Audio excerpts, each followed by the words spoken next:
Welcome, ladies and gentlemen, to the Square One podcast.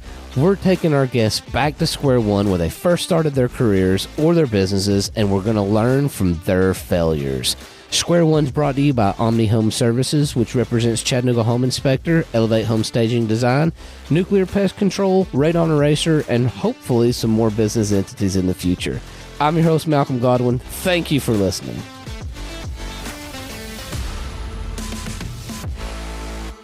You're going to make me do it. Okay. Well, I don't even know how you open it. What do you say? Welcome. Welcome to the Square One podcast.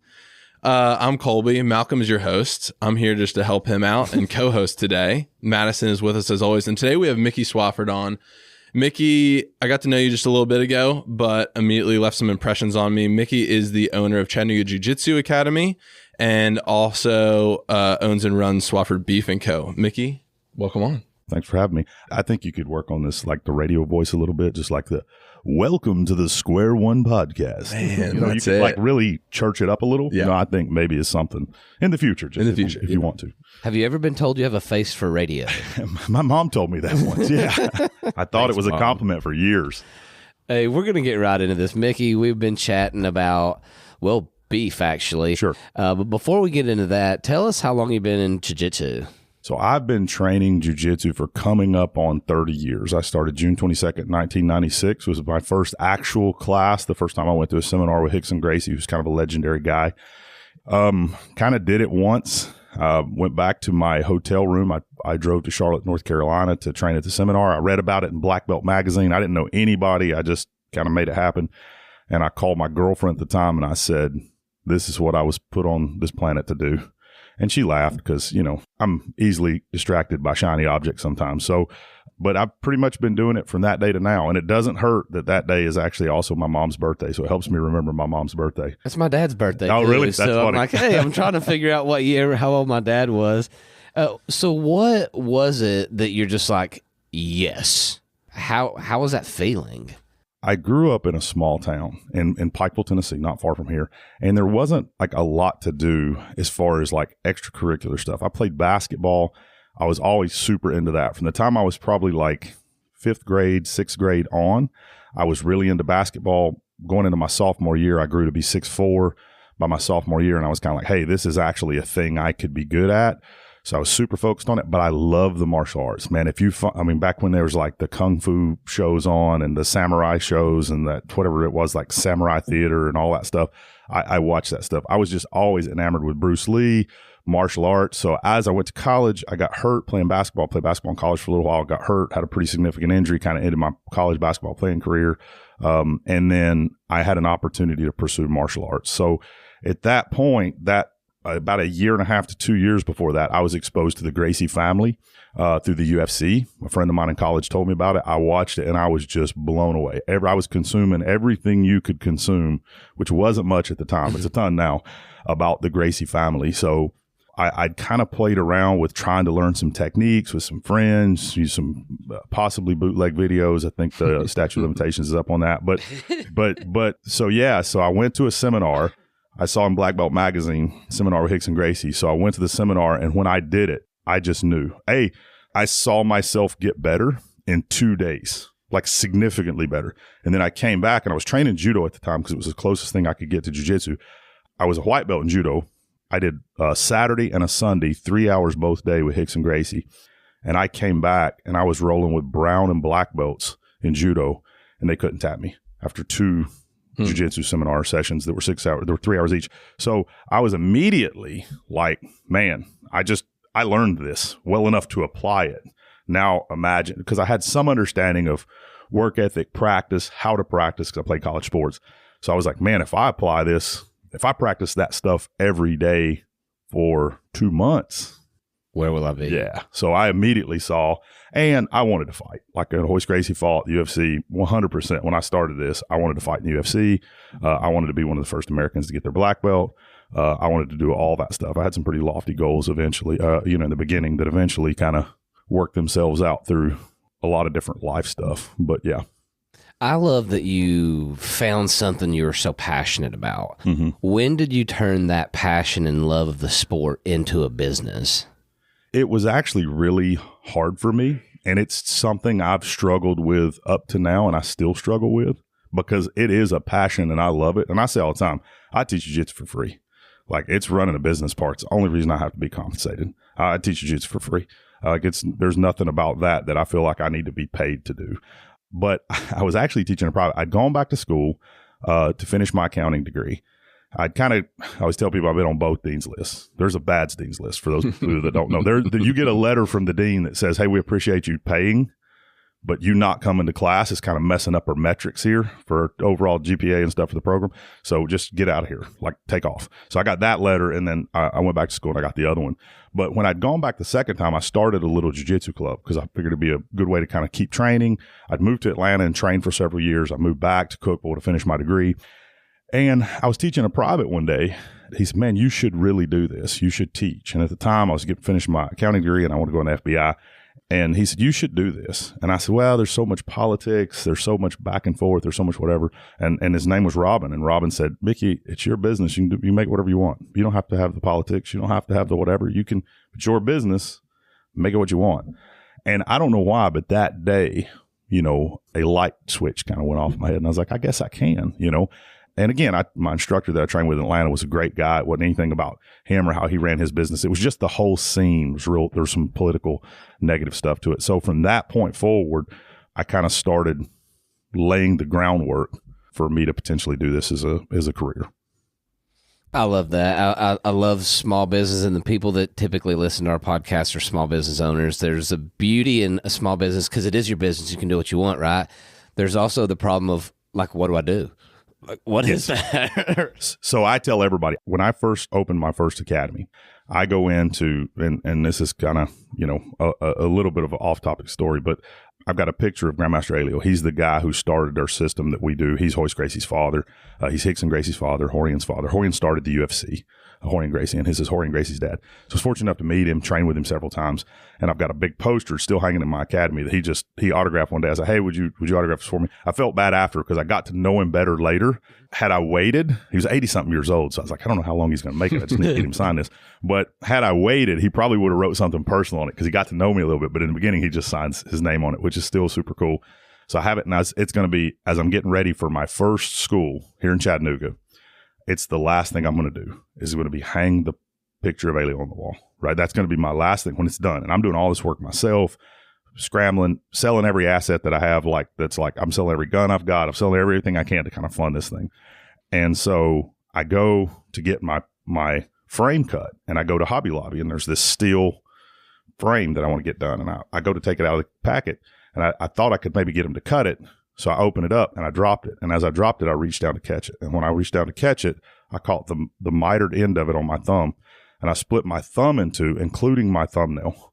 And I just grabbed my finger like this. And this is 2 days before we're supposed to open, right? And I grabbed my hand like this, and the lady at Hobby Lobby says, did it get you? And I said, it got me. And she goes, well, let me see it. And I said, probably not. I said, just if you give me a room where I can wash this off a little bit and wrap it up with some gauze, I'm going to need to go to the ER. She goes, I don't think it's that bad. And I said, it's that bad, So finally, she asked me to let her look at it. So I'm kind of a jerk, and I stick my thumb up in her face, and it's blood just shooting everywhere. So here I am, like, go to the ER. We have this funny story with a doctor where he asked me what my pain tolerance is, and I realized after why, because he had to pry my nail back to stitch it underneath it. But anyway, so here I am with this big Q-tip looking thing bandaged up, and I'm in my academy, and I hang up my poster or my picture with Elio Gracie and his sign, and I'm having this moment. I'm having this like, I did it.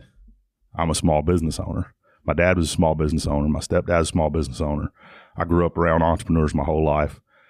I've made it. And then it hit me. It was like, hey, homie, you ain't made nothing. You better get out and give out some brochures. Like, you don't have any students. Like, rent's going to be due here in 2 days, and you have no income. So you just got the thing up. It's time to hustle, and it's time to get some business. So, and from that point on, it's been a scramble. So, Mickey, I've never been a big fan of schooling and being taught by people. I like learning things, but a lot of times I'm turned off to like someone teaching me. But one thing I noticed is just the way you teach and the way you can explain things is really easy to receive. And it's especially with something so complicated as jiu-jitsu, when you have two people tangled up at different times. So how was that transition from like learning it and being the student to being the instructor, especially going to leading your own academy? I think the best way to learn to do anything is to apprentice. I think it's very hard to learn how to do anything without apprenticing under someone. I probably spent 2 to 3 years apprenticing and learning how to teach from my instructor. And it wasn't like every day he was telling me exactly what to do, but he would come over and say, hey man, instead of saying it like this, you could always say it like this. And I go, okay. He'd be like, hey man, like when you say this and stuff, it sounds cheesy and people don't like it when it comes to like the martial arts world, and they kind of put it into some of this hokey stuff. But one of the concepts is like praise, correct praise. Hey man, you're doing a really good job with this, but right here, if you could just put your foot right here, that's going to help hold you. Like these little concepts. So for me, it's a lot like if you remember when you started rolling in jiu-jitsu, nothing gets you ready to roll except rolling about 50 times. Right. So there's no way to get there without doing it. Right. Part of that is I think you need to apprentice and teach under somebody who's kind of watching you and giving you guidance. And then after a while, you understand, and I'll say starting your own business is the exact same thing. It's not a destination. It's a process. When people come ask me about, hey, you've been involved in multiple businesses, starting your own business, what's the most important thing? Start. Ready, fire, aim, man. And I say ready, fire, aim all the time. People laugh and they say, oh, whatever. They're, oh, that's Mickey. That's ready, fire, aim's the way. Because you running a business is a process. And you'll never have it all worked out before you launch. Part of it comes after the launch. So same thing with teaching. When you start teaching, you know, when we put guys to teach, we have them walk around, do it one-on-one first. You probably see some guys doing that in the academy, because if I can't correct one person on a personal level, I can't connect with 10 people at the same time in a classroom environment. So once you kind of do that process, then you kind of start to get it. And the other thing, my instructor, Eddie Camden from Tiger Academy in Atlanta, he told me early on, the first ever instructor training course kind of I did with him. And I say this all the time. And again, it sounds cheesy, it sounds whatever, but it's absolutely 100% true. And I believe it. People don't care how much you know till they know how much you care. If they don't think you care about them learning, it doesn't matter how much you know, right? But it's always, I had a chance when I was in Atlanta, and to non-jiu-jitsu people, this won't mean much, but I had a chance to train with a guy, Jacare, who's a famous guy, 5th or 6th degree black belt at the time. One of like Holz Gracie, who's a famous legendary jiu-jitsu guy, one of the 5 people to ever get a black belt with him, or train with my instructor, Eddie, who was a blue belt. Blue belt's the first belt you get in jiu-jitsu. Most people get it after about a year, right? So this guy who's a 5th degree black belt, which means he's been training jiu-jitsu for about 30 years, or Eddie, who's been training about 2.5 years. And I went and trained with Eddie, and everybody said, you're crazy. And I said, Eddie cares that I get good at this. Jacare doesn't. I'm not saying Jacare didn't care about any of his students, but he didn't care about me for whatever reason. Right? But Eddie did. So it was the easiest decision I've ever made, and it was one of the best decisions I've ever made. So that's also an important part of it. Damn, that's a lot to unpack there. I love that people don't care how much you know until they know how much you care. I also, for, again, the majority of our listeners, which is in small business, you say it's a process. It never stops to be a process, is what I think a lot of us maybe didn't know in the beginning. Is like, hey, I hung up my sign, I'm good. No, like you just started, and then after you get your students, you still have to develop and you still keep going. I also love the ready, fire, aim. One of the things that we struggle with organizationally wide is we say the John Maxwell thing of a lot of people have the problem ready, aim syndrome. Which, absolutely. Yep. Which you just got to start, man. That's good. It's funny because like I'm a, competitive shooter, teach firearm stuff. We'll get into that maybe. But one of the big things there is like to be elite at anything, to be elite at shooting, you can't over confirm when you're aiming. Like a big problem with they aim too much. Right. And I think it's the same thing with this. I've seen so many people in the business world, and don't get me wrong, think about it. One of my favorite movie scenes ever is an American Gangster, where I think the guy's name's Frank. It's Denzel Washington. The character that Denzel Washington plays, but he was a heroin importer from like the Vietnam War era through like the maybe like early 80s. It's a great movie if you've never seen the movie. But there's a scene where he talks to Russell Crowe, who's the detective who catches him. And I can't remember if it's in bonus footage or if it's in the regular movie. But he said, how did you do this? And he said, I took and I set because he comes up with this like how to import drugs from using American GIs from Vietnam, how to take over a whole like drug empire. And he does. And he only gets caught because he wears a fur coat that his wife bought him to a Muhammad Ali fight. And they're like, who's this dude giving Muhammad Ali and Joe Frazier high fives when they're walking in? Like, we need to check into him because he's got this fur coat. It's the only reason he got caught. Like, he had this just brilliant plan. And there's a scene where he talks about it, and he says, I went and I sat in a room. He rented like an apartment. And he said, I ate one meal a day. I took my dog for a walk one time a day. And other than that, I, for a month, sat and thought through the process. And when I thought through it that thoroughly, I knew it would work. I knew there was no way there's no way it couldn't work because I spent a bunch. So I'm a big fan of thinking it through. You have to think it through, but then like say, okay, I'm going to think about this and study this market and study this whatever and do whatever I want to do for 2 months. And then 2 months I'm launching. Come hell or high water, I'm launching. And then after that, this is going to be a continuous process for us figuring it out. I like it. Disclaimer, we do not promote heroin importing to the United States. Correct.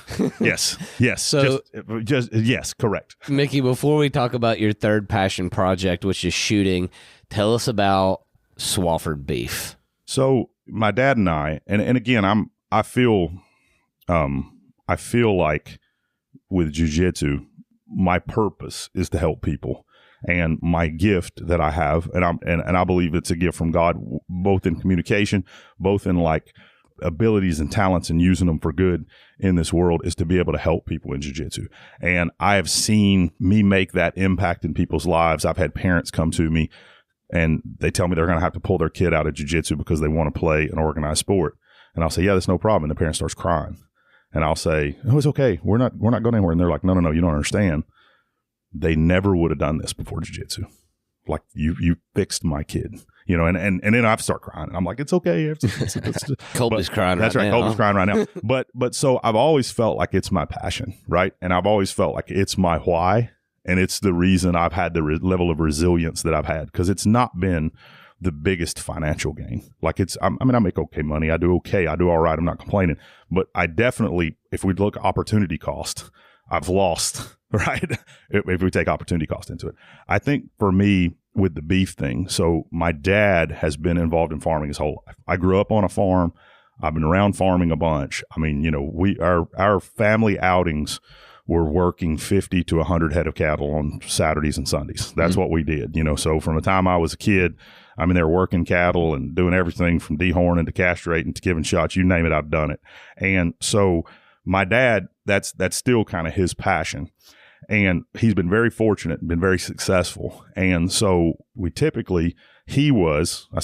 was him. He was shipping about 350 head a year out west to feed yards. We're retaining ownership. They're being sold on contract to through National, to Cisco, to go to the main just food system. So a couple of years ago, we talked about, hey, how about us doing this and taking it direct to consumer, right? People want a product that they want to know their farmer. And I think a lot of people, they don't know what they want when it comes to like buying local. A lot of people come to us to say grass fed. Why do you want grass fed? Well, this. And we'll say, well, our animals are on grass their whole life. Now they're grain finished, so it's going to be a better flavor. They're going to have more marbling. They're going to have good taste, but they're also on grass their whole life. So they have the benefits of being grass fed. I think what a lot of people really, when you sit down and talk to them, they unpack it. They don't want an animal that's been confinement fed. They don't want an animal that for 100 days stands in its own feces up to its belly, eats, can't move with other animals by it. I mean, I don't want to support that either, right? Correct. I wouldn't feel good about having my animals treated that way and doing that. So what we did is we decided to say, hey, we're going to try to figure out, we've got the cattle piece figured out, right? We understand how to make a premium product. What we don't have figured out is, this is when we're having a conversation about how to get this in the hands of the consumer. What's the consumer willing to pay, right? It's a premium product. So what is a premium? What does that mean, right? How do we enter that market? And then how do we package it? How do we do all that kind of stuff? And then how do we deliver it, right? So we're just now at a point where we've kind of we did a soft launch and we did about 6 to 8 months working through this process, because you don't know what you don't know. So we got to kind of figure this out. And what we thought was going to be a long, expensive process was a very long, very expensive process, right? So you just add a couple varies on there. But where we're at now is we think we're at a good spot. We think we've got shipping kind of figured out. We're going to do some test run with boxes next week. We've got our boxes with the thermal packaging and all that stuff. We're going to put a Bluetooth thermometer in them, sit them in a non-climate controlled area of the business next week, and we're going to monitor temperatures, see how long we've got from a shipping standpoint, and go through that. But we think we've got everything laid out where we can actually start shipping probably June 1st. So at that point, we'll be able to market. Up to now, it's kind of been word of mouth. People that know us in the community where we're from. Obviously, I've got a footprint here in Chattanooga. Tell people about it. They've been trying. We get feedback from them and that kind of thing. But at this point, we'll probably try to start marketing towards the entire southeastern United States, pretty much from New York to Dallas to the coast down in Florida. We'll be able to ship one day pretty easily within that range, and the product will stay frozen and all that stuff as long as everything goes the way we think it will. Where would we get that right now? How would I get my hands on some of that? You can get in touch with me, right? Because one of the things we're doing right now is we do delivery and pickup for anybody in Chattanooga at my academy. So I freeze at my academy. So you order it. My son brings it on Friday. I call you, say, hey, it's here, or my son will deliver it, depending on what it is. Because my son works for my dad at the farm. Shout out to Hub. Yeah, shout out to Hub. So, or you go on SwaffordBeef.com, and there's a process to order there. It's not a traditional e-commerce site yet. We've got the Shopify page in the process of getting that up and running, but until we have shipping kind of completely nailed down, we're restricting ourselves as to how far out we want to sell to people. I want to talk more about this because I love this process. Sure. I want to say my wife doesn't eat beef. She kind of eats beef now, but like probably 15 years ago, she went on a decade hiatus of beef. And the only reason is I walked in one day and she's on the computer and she's watching how cows are treated in a slaughterhouse and she's crying. And I'm like, just turn it off. Sure. Honey, but she just stopped eating beef. And I do believe there's even chickens and whatever food you're going to eat, I want them to be treated humanely. I think it's important for our listeners to know that before we started, Mickey said he doesn't believe in reincarnation, but if he did, he would want to come back as one of his dad's cows. Right. And I'll tell you a story. And my son, I wasn't even around for this. My son told me this story, and my son works for my dad. So we get cattle in. My dad's got my dad's 76 years old. He is the hardest working man I know. I called him the other day and it's like 6:30 at night. And I'm like, hey, what are you doing? He's like, I'm out here building fence. What's going on? And I was like, I could tell he didn't want to talk to me. He's working. He's building fence. He's been wildly successful, like whatever, but he's working sun up to sundown. And it's funny because my son's 22. Yeah, he's 22. And my son's a hard worker, like when you point him in the right direction and kind of whatever, but he's 22. He's not there yet. Right. It takes some time. So it's funny. Like I get to be the go-between for my son with my dad and my dad with my son and my whatever. But my son called me the other day and we were talking about cattle, talking about him working for dad and whatnot. So we get cattle in. My dad has a very good eye for cattle. So he can look at one. He can go, that one's going to grow the way we want it to grow. This one's going to top out about 11 or 1200. It's going to mess up our kind of numbers wise. We'll cull him out. And cull him just means take him to the sale. We'll go take him to sale and sell him, whatever. So my dad gets a load in the other day and he gets like 20 cattle in. And he just looks at him. He's like, none of them are going to make. None of them are any count. Like we shouldn't have got this guy. He kind of pawned some bad cattle off on us. So we're going to take him back to the sale. Well, one of the most stressful things in an animal's life is going to a sale barn. It goes and stands in a pen for a couple of days. It's unfamiliar with the area. There's different sights, different smells, different food. It gets on a big truck, has to be put on a trailer, taken there. The transportation, depending on the way the guy drives, can be very stressful. Gets back, can be very stressful, all that stuff. And my dad goes, yeah, we'll take him to sale, but we won't take him too soon because he'll be stressed out. Hub said, it's been 3 weeks. And then normally the people do it a couple of days. He says, it's been 3 weeks. And he's like, Granddad still hadn't taken those things. So my dad had been feeding them and watering them, knowing he's going to turn around, take them to sale, and they're going to sell for exactly what he paid for them. But he cared more about not stressing these cattle out that aren't going to be our cattle. We're not going to use them. It's not for our gain. It's for the next part. But that's just how my dad is. I mean, he's just and I think for what your wife saw, to speak on that a little, and I know a lot of farmers. I grew up around farmers. I've met a lot of farmers. I have never met a farmer who didn't care more about that animal than anybody on the other side of a computer watching one of those videos.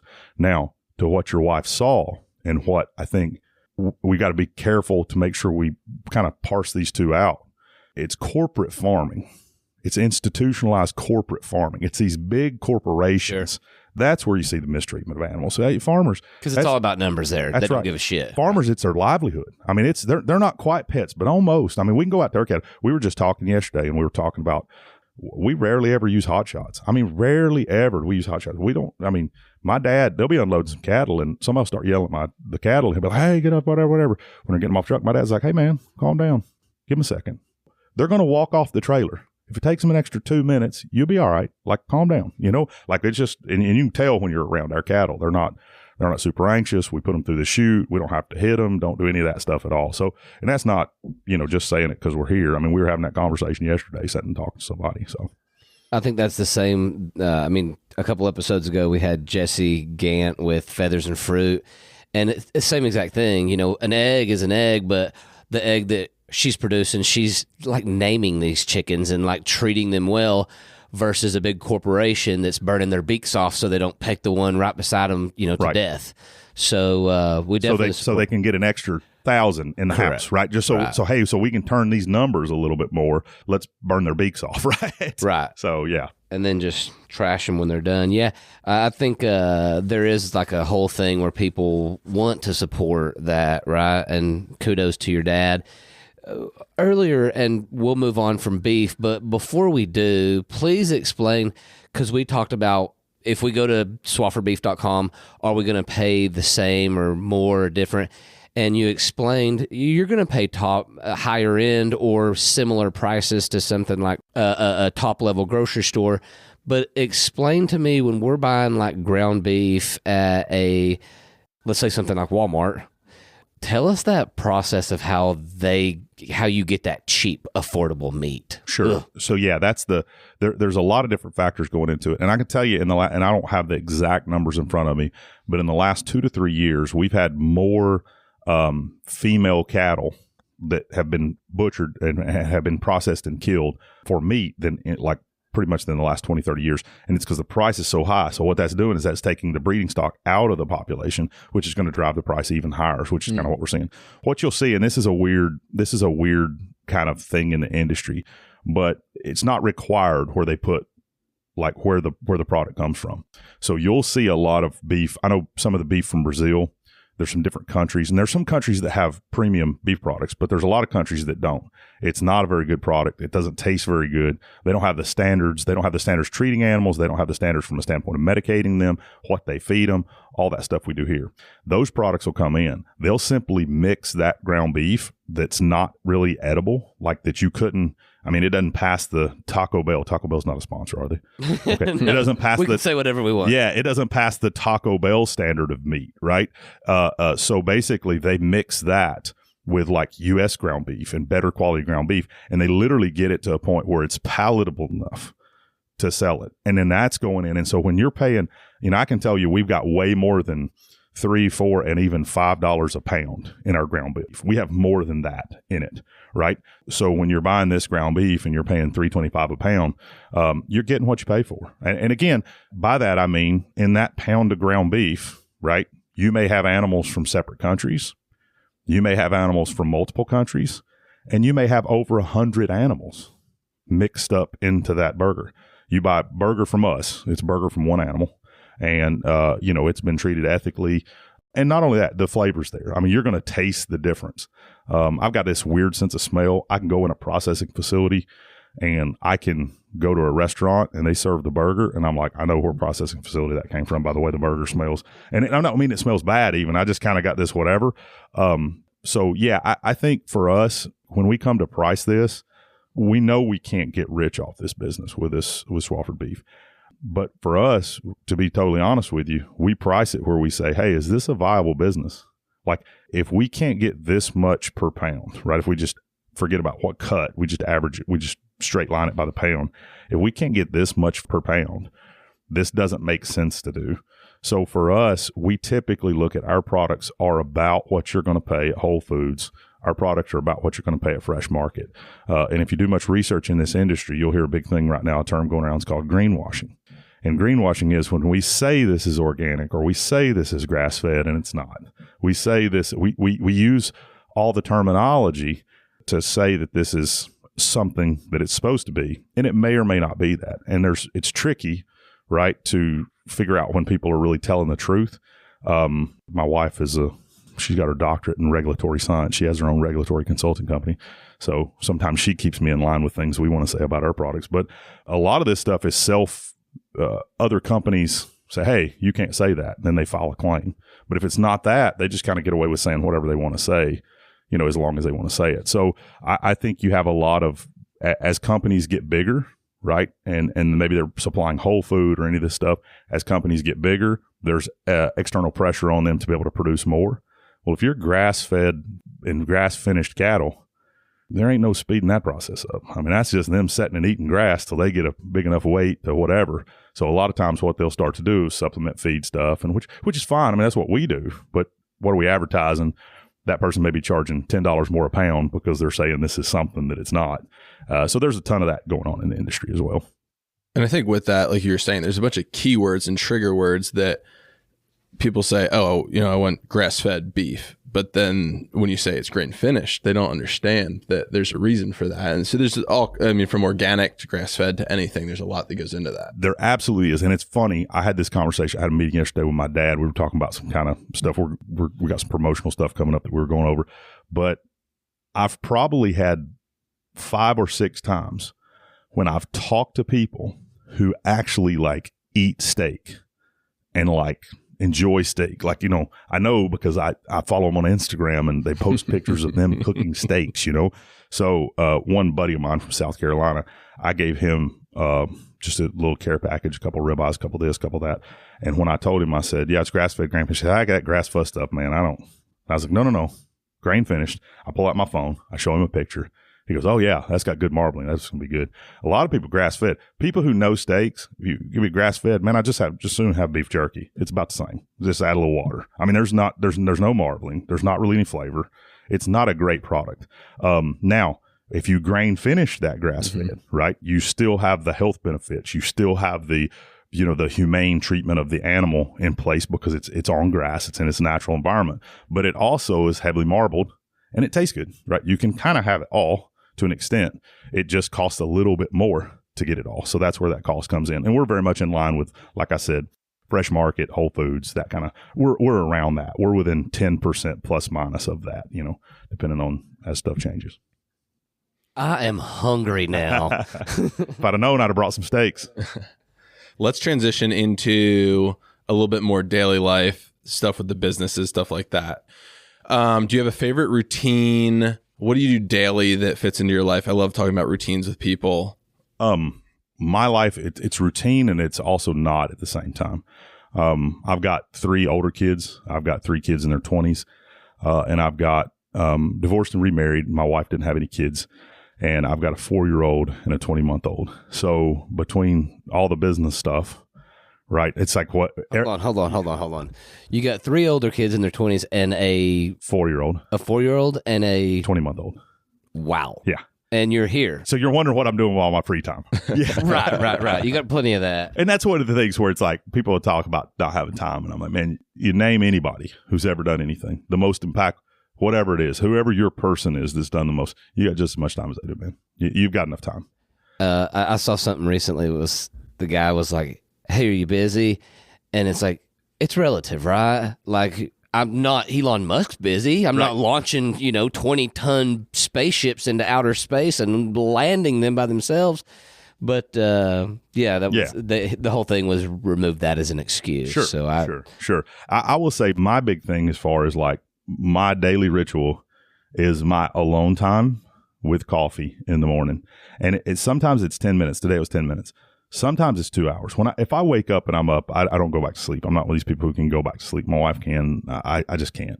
So if I get up at 5 o'clock in the morning, I make coffee and I sit there and I try to, for 30 minutes to an hour, just sit there and kind of think about, it's not just organizing my day. It's not frantic. It's not whatever. It's just think a little bit. And I grew up on a farm and, you sit on a tractor sometime for 10 hours a day. And, I used to do trips out to Texas, teach farm stuff out there. I had a truck I was driving at the time, didn't have a radio in it. And at least half the time I'd just be sitting there, nothing on, not listening to podcasts, not listening to audiobook. I'm a big fan of those, but sometimes I just want to be quiet and think. And so for me, having that 10 minutes in the morning, and honestly, like yesterday, it was the only 10 minutes I got. So for me, that's important. Other than that, you know, I'm trying to constantly do stuff with the kids, constantly try to do stuff with the things I'm pursuing, because I've still got hobbies and goals I pursue outside of my business. And then also, you know, you try to take time to, you know, stay connected with your wife, with your kids, try to do something for your fitness, which for me is the least fun thing for me. So I always push it to the end and it never gets done. That's fine. But yeah, that's kind of my most important daily routine, is that little bit of quiet time by myself. I think that silence and solitude can easily be undervalued in this world where everything's so fast paced. There's so much going on. You got to, you know, hustle, grind, get on to the next thing. If you're not working this many hours a day, you're not getting after it. But I think that does, you know, do a lot for your spiritual being, your personal being, and just be able to have some insight into your own self. Absolutely. So one of our big things, Mickey, is we talk about failures because that's what we learn from. And earlier you said you had to sell like all your guns to open a business. Tell us something that is not as fun as we think, that we might not know, that you've learned in business.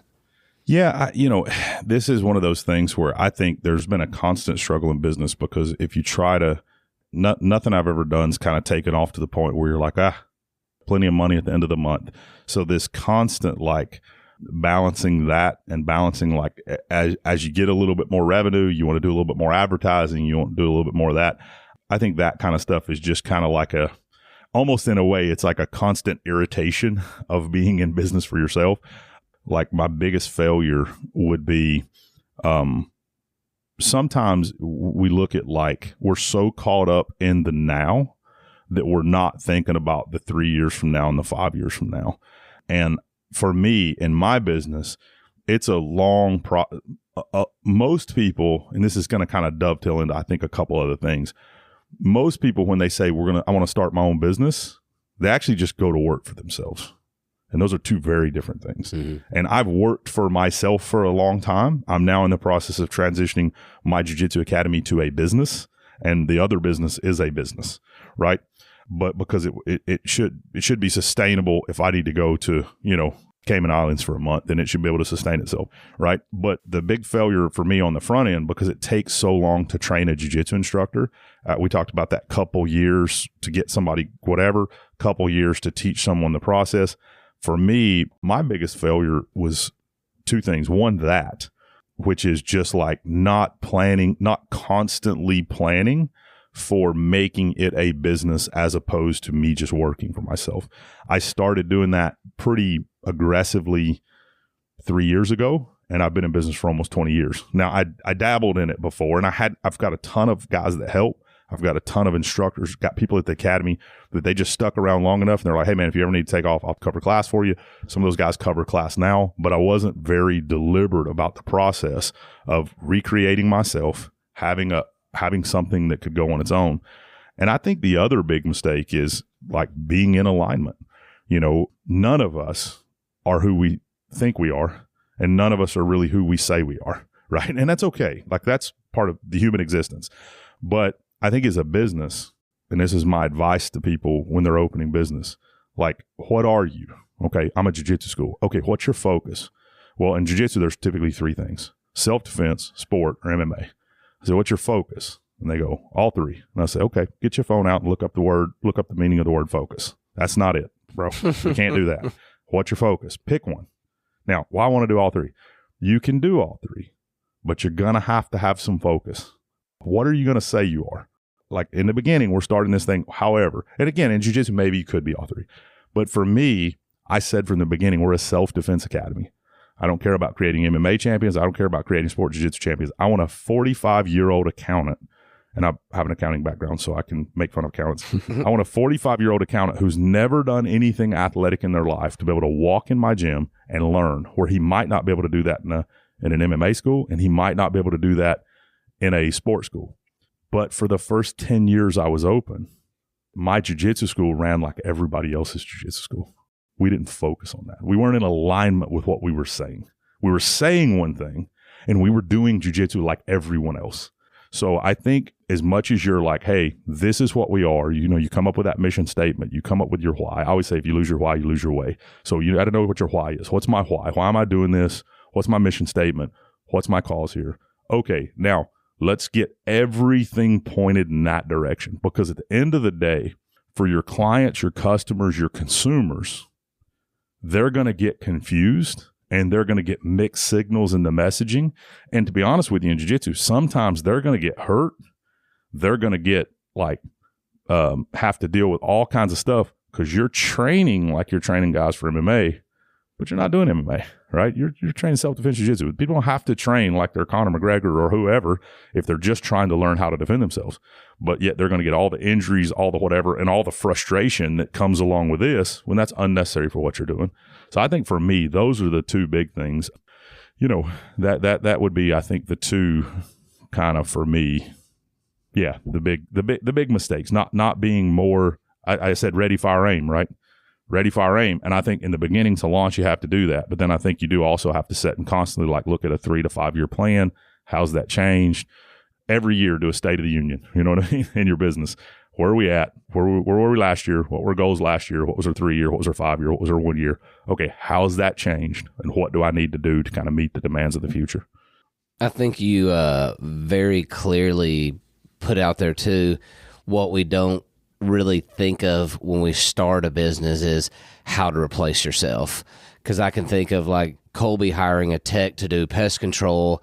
That's a lot simpler than a jiu-jitsu instructor, right? I would have to assume, and you said it's from people staying around that have been in the sport for a long time, but if you look back at business and say, okay, for me to grow X number of clientele, I have to have X number of jiu-jitsu instructors, that's going to be a little more difficult. Sure. Right? It can. And it also, too, it depends. Like if I got a buddy who from 10 years ago who was a pest control guy in a different city. We were talking one time. He said, man, I'm a black belt killing bugs. But it takes a long time to get a guy to a black belt at killing bugs. He's like, I've been doing this for 30 years. So, the more you grow and the more you learn and the more your knowledge base expands, which any small business owner, you're really in it, that's going to happen. Well, that's the more to recreate. That's the harder to, for instance, in the academy, I always talk about, I got guys to teach adult classes. I've got a ton of guys to teach adult classes. I don't have anybody to teach kids because I can't recreate myself in a kid's class.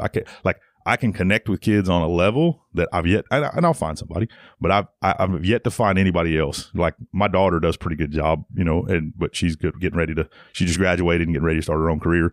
But other than that, I've not really found anybody who really connected. That's consistently, we got a couple parents that come in and help from time to time, but somebody that really would want to do it on a regular basis. That's it's a challenge for sure. Tell us about your number one book recommendation and why.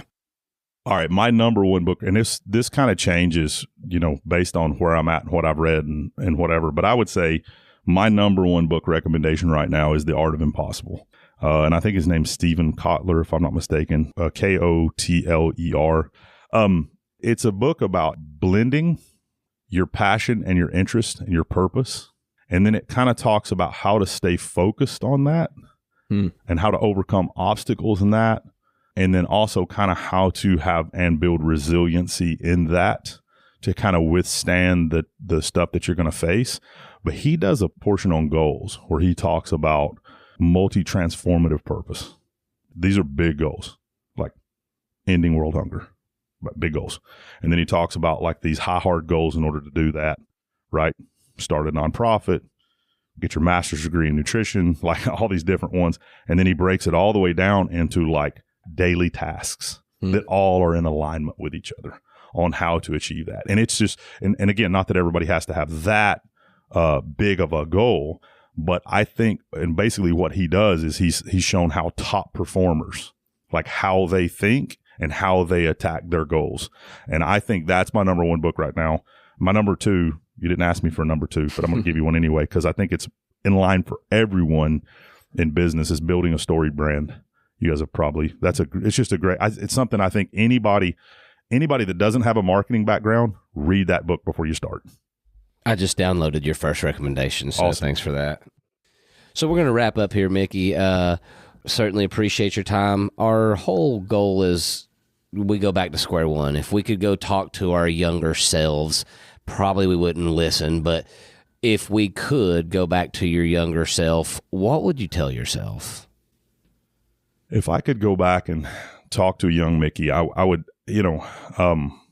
from the beginning, and this is going to be maybe not what people expect. I got lost early in starting a business and doing it all myself. Man, I'm a fairly good teacher. I've got a great support system of people around me that care about me and all that stuff. But I'm a big, do it yourself, and 3 hours of sleep's enough, if that's what it is.